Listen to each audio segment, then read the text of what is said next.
விக்ரமாதித்தன் வேதாளத்தை பிடிக்க முயன்றபோது வேதாளம் அவனிடம், மன்னா, உனக்கு ஒரு கதை சொல்கிறேன். அதற்கு சரியான பதில் சொல். இல்லையென்றால் உன் தலை வெடித்துச் சிதறிவிடும். கவனமாக கேள் என்றது. ஒரு செல்வந்தருக்கு 3 மகள்கள் இருந்தனர்.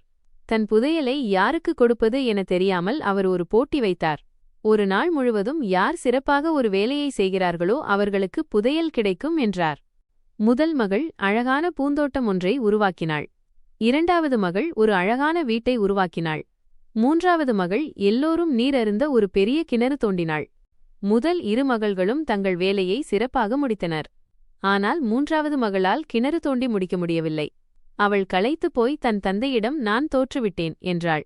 ஆனால் தந்தை அவளை பார்த்து, நீ தோற்கவில்லை, உண்மையில் நீதான் வெற்றி பெற்றாய் என்றார். வேதாளம் விக்ரமாதித்தனிடம், ராஜா ஏன் தந்தை தோற்றுப்போன 3ஆம் மகளுக்கு புதையலை கொடுத்தார் என்று கேட்டது. விக்ரமாதித்தன் சிரித்தபடியே, வேதாளமே, இந்த கதையின் நீதி வெளிப்படையானது. முதல் 2 மகள்களும் தங்கள் தந்தைக்காக மட்டும் உழைத்தனர். ஆனால் 3வது மகள் பொதுமக்களின் நன்மைக்காக அவர்களின் தாகத்தை தணிக்க கிணறு தோண்டினாள். அவள் தனக்காக செய்யவில்லை, மாறாக மற்றவர்களுக்காக செய்தாள். அந்த தியாகம்தான் அவளது வெற்றி.